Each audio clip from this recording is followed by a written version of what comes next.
Noong una akala ko ika'y nanloloko, at sa text nakiride on naman ako sa'yo, iho.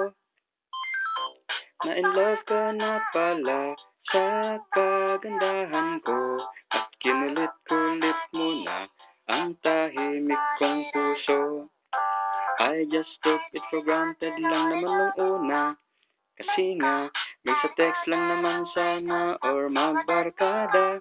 Di ba naging kampante ako sa kakulitan mo? Kala ko wa-epek ka sa bakal kong puso. Shit! Ngunit ito ay na-magnet. Puso mo pala'y gawa sa magnet. Puso kong bakal na magnet. Nanana-magnet, nanana-magnet. Kahit anong iwas na magnet, lalong dumikit pa sa magnet.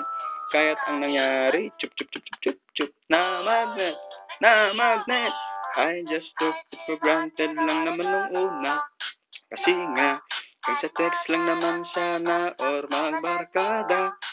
Di ba naging kampante ako sa kakulitan mo? Kala ko wa-epek ka sa bakal kong puso. Yeah! Well, that's the song of my Z. Hope she'll like it.